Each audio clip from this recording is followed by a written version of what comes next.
Accelerate your agency's profitable growth with tools, tips, and value-added interviews with your host, agency owner and coach, Rob DaCosta.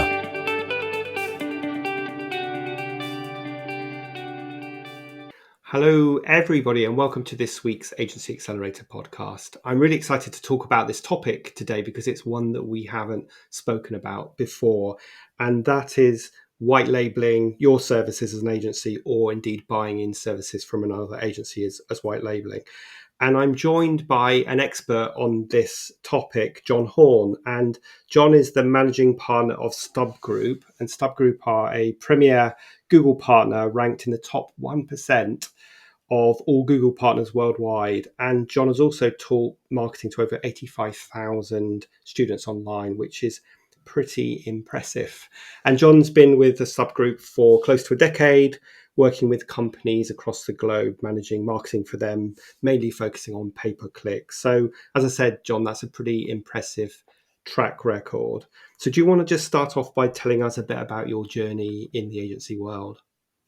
Absolutely. And Rob, thanks so much for having me on here. I've been looking forward to the conversation and digging into white labeling in particular. It's one of the things I'm excited about in the work that we do here at StubGroup. So just kind of give background on what we do. We are a pay-per-click advertising agency. And the way I got into things was back at the very beginning. We started out, there were two co-founders to the agency, and they've been in marketing for a long time. And we're looking at the trends of where is marketing going, what types of services are businesses going to be needing in the next 5, 10, 15 years and so forth. And at that point, pay-per-click, which is still currently, and also at that point was primarily Google advertising, Microsoft advertising, Facebook, etc. It was very prevalent, but also in some ways nascent in that many businesses had not yet made the switch to a more digital advertising component to their marketing strategies. They still were kind of stuck in the traditional world, but they were heading that direction because they were realizing that the customers they needed to reach were online, and so they would need to be online to reach them. And so we started StubGroup at that point, wanting to both capture the existing business that existed in the marketplace, as well as grow along with the growth of pay-per-click and search engines and Facebook and all that's happened in the last close to a decade here. So that's how we kind of started things out, and I came on board as the first employee with the co-founders, and really we just bootstrapped it, figured out how to do things, figured out how to be successful for our clients, how to get those clients on board, and then grow our team along with our client base, and eventually reach things like that Premier Google Partner status you mentioned, Facebook Marketing Partner status, so forth, to be able to have those relationships and credibility with the platforms we're using for our clients to help our clients best succeed. Yeah, fantastic. So you must have seen so much change in the pay-per-click world. It's changing by the month, really, isn't it? With Apple keeping changing their, and the latest operating system, I think, makes it even harder for tracking and so on and so on. So I guess there's a big effort to stay up to date with what's going on in that world. It is very much an adventure, and it's kind of the curse and blessing of our field in that, there's always something new to learn, and what you did yesterday may not work today, but at the same time, that's why we have work to do. That's why we're being paid, is to keep on top of those things and to be able to leverage those insights for our clients who they just want to run their businesses. They don't want to spend their days reading Google announcements and testing Facebook campaigns and so forth. Sure. Yeah, absolutely. So let's move on to talk about white labeling, and let's just start with a couple of fundamental questions. You and I obviously know what we mean by that, but just give us a quick definition of what we mean by white labeling, and also why would an agency consider white labeling their services? Yeah, absolutely. So white labeling typically means when you have a service provider, let's say, as an example, an SEO agency. They do SEO for clients, and they want to provide a service to those clients, but they don't have the in-house capacity to do that service. So in that scenario, they might go to another service provider, such as StubGroup, who does specialize in that service, and say, hey, we want you to do this work, execute this work on behalf of our client. But we don't want to just send the client over to you. We want to retain that client relationship.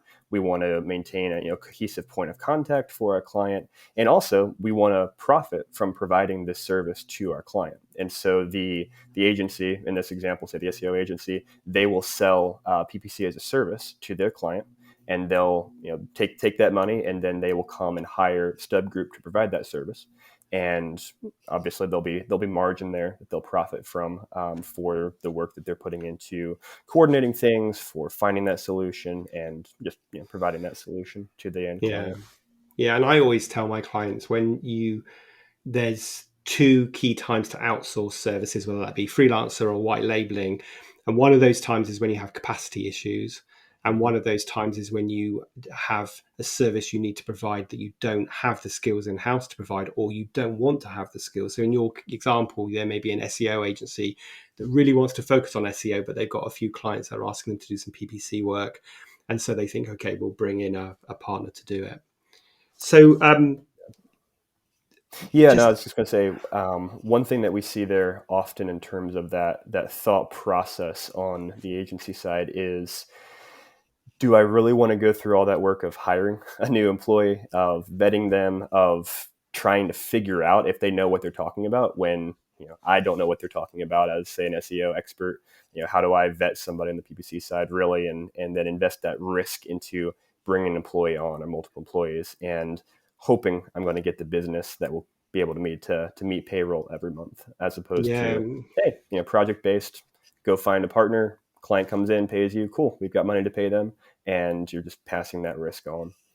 Yeah, and also if it doesn't fit in your core wheelhouse of what you do as an agency, then there's quite a big risk to start hiring staff immediately without the certainty that you're going to have a consistent amount of projects or retained work coming in to pay for it.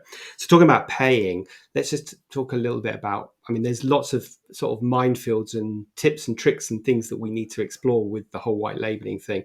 But one of them is pricing. How do you, if you're white labeling your services through another agency, how do you get the price right? And how do you make sure that the agency isn't bashing you down on price because obviously they want to add their margin on top of that? And I know I'm sort of sharing some of these. A lot of the questions today are questions that have come from my clients who have white labeled in some form or another. So I'm kind of just passing them on to you to get your view on it. Absolutely. So the way that we've approached that historically is definitely looking at each situation, each partner who's reaching out and saying, hey, we want a white label, and customizing pricing in a way that's a win-win for each side. Because like you said, you don't want to get bashed down by your partner. You don't want to just say, hey, let's make pennies on the dollar. It's not going to be a good long-term scenario. And also at the same time, you want to create a scenario where the partner who is hiring you to do white label services is incentivized to do that and incentivized to go out and bring on new clients because they're also making a great margin. So it's usually a process of some negotiation, some talking with that partner to figure out, okay, what's realistic here in terms of what they're looking to charge their clients. And at our end, we're looking at scope of work. So with white labeling, one of the big reasons why we can offer a discount often to our partners is because, in theory, we have less communication that's going to end up happening. Because instead of us having 50 different clients that we have to have separate communication with and separate relationships with, we're going to have centralized communication with our agency partner, who their own team has those relationships, and we're able to have significant time savings, significant labor savings by not having all of those disparate relationships going on. And therefore we can pass that on in the forms of cost savings to our partner. Mm-hmm. But you've got to figure out that scope of work and expectations going into things and be very clear about that, because scope creep also is something that happens constantly, where you agree to X and say, yep, I can give you this discount because we're not going to be doing whatever. Let's say installing conversion tracking. Your partner says, hey, we're going to take care of making sure codes get installed. Cool. Well, I can give a discount to a partner because I know how much time it takes for my team to generate those codes, install those codes, troubleshoot those codes. If we're not doing that, well, then that's not time we have to spend, give you a discount, etc. But then, 2 clients down the road, that partner comes to you and says, hey, we're not really sure what we're doing here. Can you just hop in and install these codes? that's where things get tricky. And so you have to have a process in place to identify that type of scope creep occurring, and kindly but firmly also pushing back and having clear communication with your partner to say, hey, we gave you X pricing because we're giving you X services. If you want Y services, cool, we can do that, but then pricing is going to have to change as well. Yeah, I mean, this is just a good moral for any agency that's listening to this around their pricing, whether they're white labeling or not. It's just a good strategy to get your boundaries in place, get really clear on your scope of work.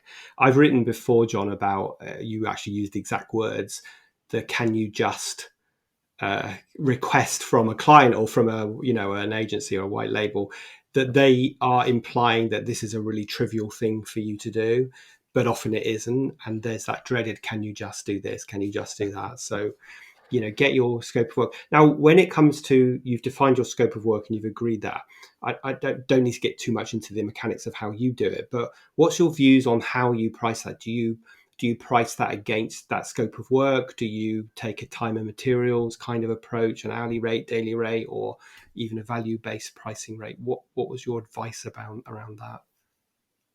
Yeah, great question. So typically we'll look at labor costs because that's really the primary cost to us. Is we are selling the time of the team that we have, as well as their expertise, as well as access to our teams at Google and Facebook and so forth. But really looking at that time as the main hard expense and identifying, okay, on average, how much time does it take to work on different types of businesses? And of course, we've got so many clients, we've been in business for so long that we have a good sense for, okay, on average, clients may take X amount of work. Obviously, some clients take way more, some less. It's the 80-20 rule, but you average that out. And then you also look at, or what we look at is the economy of scale. So if we have a partner who wants to give us 3 accounts, well, we're probably going to need to charge significantly higher per account than if a client's giving us 50 accounts, because the more work they're giving us, the more kind of assured income is coming in. The more I'm able to say, okay, well, I'm dedicating X amount of time from these team members over here to this partner. I can justify, salaries. I can justify the expense of their time based upon this somewhat assured income. Obviously, no income is assured. Things change all the time. But having a sense for how much of that work is going to be coming in and justifying the expenses of me paying those employees is the primary metric that we're looking at. And what's just changing tact a bit, but you've kind of alluded to this in the point you made earlier. What's your view about the white label partner having any direct access to the client and having direct communications? Because sometimes, obviously, the agency wants to have that extra resource and have that expertise available to the client, but that obviously opens a whole can of worms and risks as well. But I don't know what your view is on that. Yeah, so we're always very open to that if that's something the partner wants. The way we approach it is, we want to be the solution that you need. So if that's completely white label, client doesn't know that we're executing the work, cool, we'll make that happen. Or some of our partners, they'll actually want to leverage the fact that we are a premier Google partner, because that's a big selling point and credibility aspect to communicate to a client. And if they're not in the PPC world, they may not know how to answer a complicated question or help set a strategy. And so they want us to contribute to that conversation.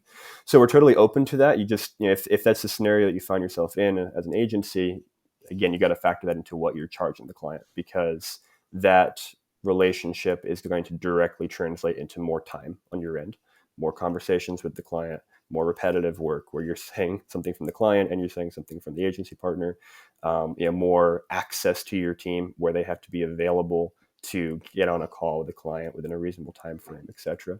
So it's totally doable, and sometimes it can be, I think, a positive to all sides, because when you as a white label partner have that direct access, you can avoid pitfalls that your partner might not know how to avoid because they're not the expert in PPC, as an example. So we can hear a question from a client and say, actually, here's the question we should be asking.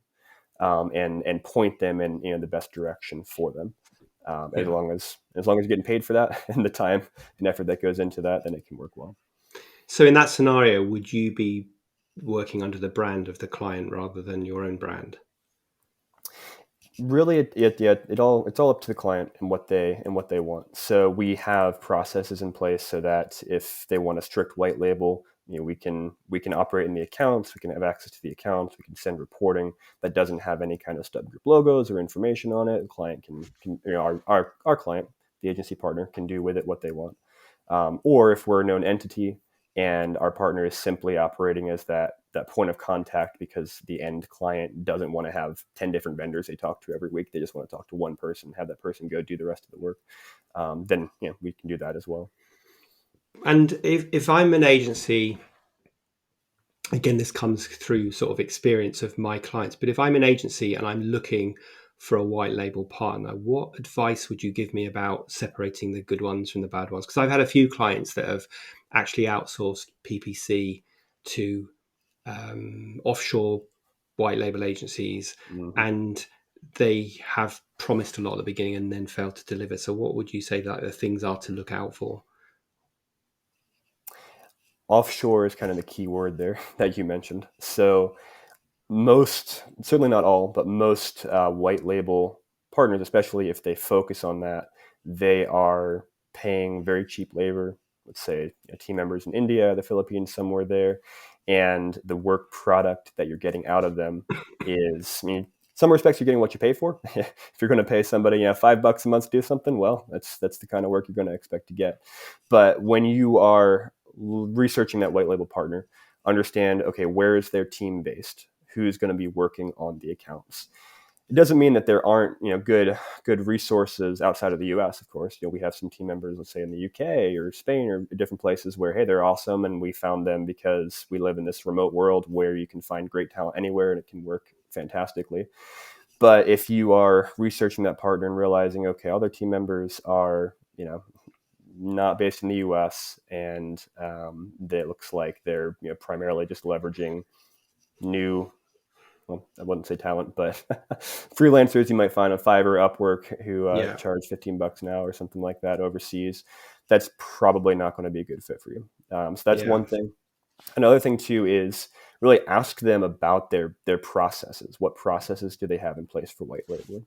Because if they have been doing white labeling for a while, they're going to have figured out how to streamline things. They're going to be able to say, hey, yes, when we onboard a client, here's what we do, A, B, and C, and here's how we cut down on communication so that both parties spend less time and get to the core information we need. And here's what happens when a client asks a question of you, the partner, and then needs to get to us. So they should have those answers down pat. If they're sounding, very like they're making it up on the spot of, oh, well, we can do this or that or whatever, then they might just be getting into white labeling and trying to sell a new service, but figuring it out on the fly. So ask those types of questions. Yeah, that's good advice. I think really understand the process, because obviously working with a white label partner is going to be different to working with an in-house team. So the systems and processes that are put in place to communicate effectively, to keep up to date with what's going on, to be able to see progress of projects is super important. So that's good advice. Let's just switch it around a bit and say, let's take it from the agency's perspective now. So if I'm an agency, when should I consider bringing in a white label partner? I know you've alluded to this already a bit, but let's just turn it on its head and say, I'm an agency, I'm growing, I'm trying to make that decision. Do I bring in a white label partner, or do I hire a team, or do I do it myself? What's your thoughts? If someone was at that crossroads, what would your advice be? Yeah, I'd say typically, you want to have a market for the service that you're looking into. So let's go back to the SEO agency as an example. If they already have a client roster and they're seeing repeated questions, they're seeing clients, ask them, hey, can you guys do our PPC? Or, hey, can you guys recommend a good PPC vendor? And that's happening consistently. That's telling me as an SEO agency that, hey, I can probably sell this service to our clients because they have this need and they trust that we can help them with this need. And so it's it's going to be an easy sale or a natural sale, as opposed to, you're a PR firm and all of your clients, they've never asked you about doing SEO for them, but you decide, oh, hey, I just want to make more money. Let me go add SEO to my roster.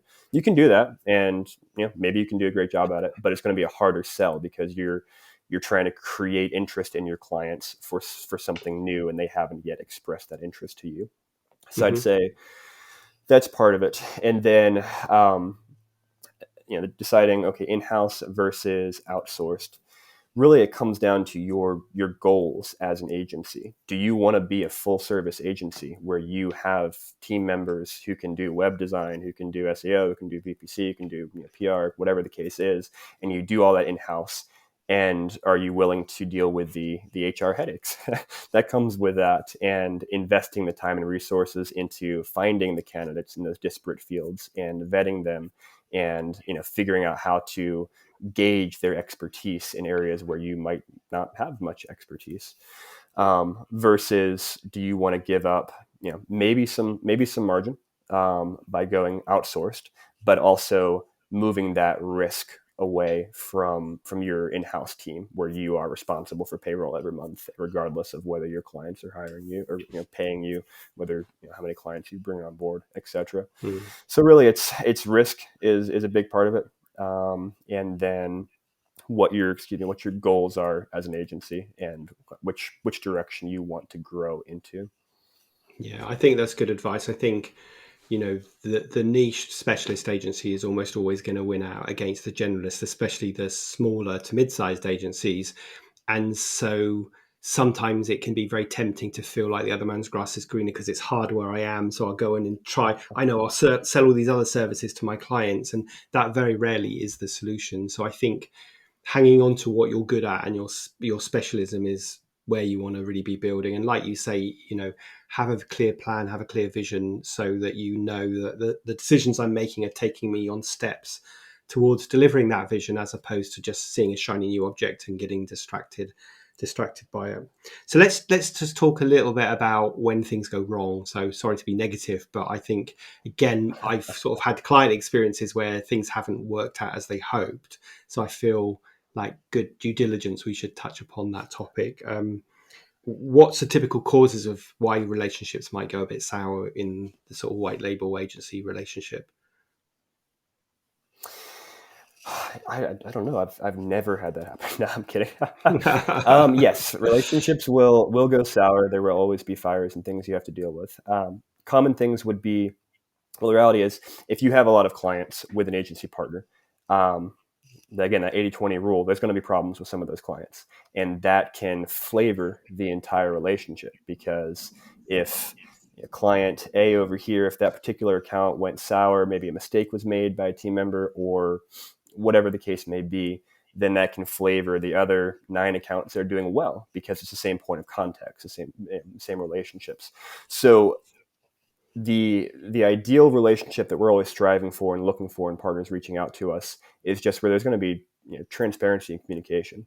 If one or the other side messes up, and say, hey, we messed up, apologize, here's what we're doing to make sure we don't make this mistake again, and own up to it and move on, and not get into this tit for tat where, oh, hey, we made this mistake over here, then you made this mistake, and that equals out. But we're bitter about this. That just is a terrible scenario for both parties.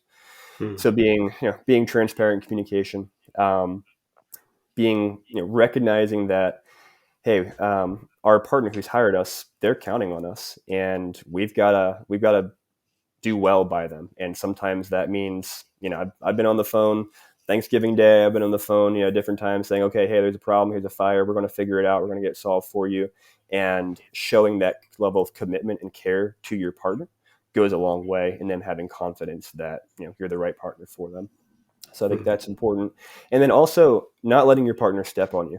That's important as well, because your partner, everybody likes to pass blame. That's just natural and human. And your partner is going to always be incentivized to say, well, hey, things aren't working well for this account because your team did X or Y. And you've got to really dig in and say, you know what? Hey, maybe we made a mistake here, maybe not. But also, here's what's actually going on. And we don't have the information that we need maybe from you to do well for this client. Or, hey, the client, they stopped answering their phones, which we know because we're doing call tracking, and that's why they're not selling. So this is not our fault. You need to have a conversation with your client about how they're handling the sales process. So it's having that level of true partnership of viewing yourselves as in business together and working together.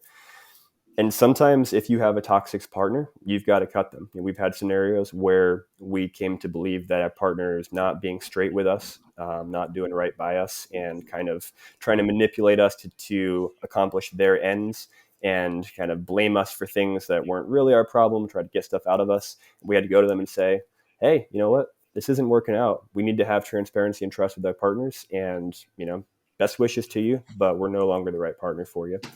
And you've got to be willing to take that step and take the short-term pain that comes from that in order to not have your life be a living hell.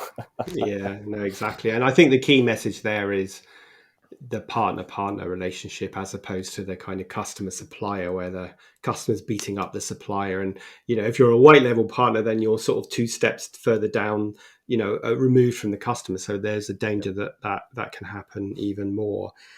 Let me just ask you, I want to ask you a couple of other questions before we wrap up, or three more questions. But is there a scenario, and obviously let me ask the question. Is there a scenario where the agency would say, look, we've been working with this white label partner for a long time. We've got this consistent amount of revenue coming in for this service. We need to bring it in-house now. And if that happens, how do you sort of manage that? Yeah, great question. We have not had to deal with that scenario ourselves, thankfully. I'm sure that scenario does happen. I know it does happen. And the first thing, if that happened, if one of our partners came to us and said that, the question is, so just kind of help them thinking through the numbers, because often there's an allure of, yes, I can make so much more money by bringing this in-house, but they don't really get how much work goes into things, what the benefits are even of leveraging, say, a partnership with Google, like we have a Premier Google partnership, the access that gives us, the things that we're doing behind the scenes for their clients. So it's making sure they really understand how much work, how much value we are providing, and they're taking that into account. And then also, helping them understand how hard it is to find good talent in this workforce, and just how much work they're going to have to put into finding those people in-house and keeping them happy and keeping them retained. Because that's not easy. That's what I spend a lot of my time on is solving that problem. I don't know. And I don't know how it is in the US, but I'll tell you, it is a constant conversation over here at the moment. I had my group coaching call this morning, and recruitment came up again, and someone was saying, I just thought I got the right team, and I've had two people resign. And so I think it is, it always seems to be an employee's marketplace, but it seems to be even more the case at the moment, kind of as we come out of the pandemic. When we're recording this. So I guess that's probably true in the States as well. Yes, absolutely. And I'd say too, don't burn those bridges. So if a partner makes that decision and brings things in-house, again, the reality is they may not like that decision 2 months from now, once they're dealing with the realities of actually handling that team and executing the work. So you want to maintain those bridges and say, okay, hey, you want to take some of the work on? Hey, maybe start with 10 accounts, take them on, see how you like it. We'll keep working with these, and we'll be your scaling arm. So when you need help and you don't have those internal resources, we're still here for you. We'll help you scale. And you can even maybe make a great hybrid relationship where they bring some business in-house, but they keep some business with you. Or they use you to leverage in those crunch times when they bring on a bunch of clients and they can't handle them internally. So there's still a lot of ways you can provide and make value, I think, from those relationships, even if they start to bring that in-house. Yeah, and that's good advice. My second to last question. In my introduction, I said that you've taught digital marketing to 85,000 plus people. That's a lot of people. How do you do that? Is this through online stuff, or how have you reached that number?